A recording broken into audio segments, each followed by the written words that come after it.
యావత్ ప్రపంచం ఎప్పుడెప్పుడా అని ఎదురు చూస్తున్న శ్రీరాముని ప్రాణ ప్రతిష్ఠ మహోత్సవం అయోధ్యలో ఈ నెల 22వ తేదీన జరగనుంది.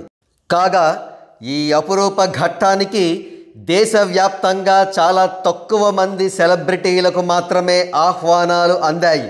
మన తెలుగు రాష్ట్రాల వరకు చూసుకుంటే ఒకే ఫ్యామిలీ నుంచి 4గురికి ఆహ్వానాలు అందాయి.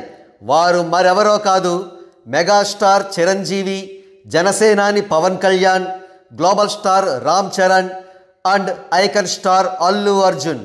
కాగా టాలీవుడ్కి సంబంధించి మరొక ప్రముఖ వంశం నందమూరి ఫ్యామిలీ నుండి ఏ ఒక్క హీరోకి కూడా అయోధ్యకు ఆహ్వానం అందకపోవడం గమనార్హం.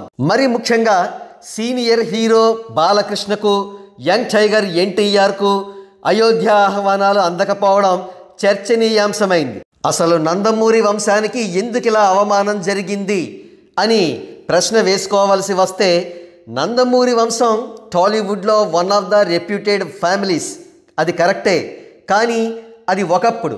ప్రస్తుతం నందమూరి వంశం యొక్క ప్రాభవం తగ్గిపోయిందనేది సినీ విశ్లేషకుల మాట. బహుశా అందుకే నందమూరి హీరోలకు అయోధ్య ఆహ్వానాలు అంది ఉండకపోవచ్చు. దీనికి తోడు గతంలో బాలకృష్ణ ప్రధాని నరేంద్ర మోడీ గారిని పరుష పదజాలంతో, ఫౌల్ లాంగ్వేజ్తో కామెంట్ చేశారు. ఆ విషయం కూడా యూనియన్ గవర్నమెంట్ గుర్తుంచుకుని ఉండవచ్చు.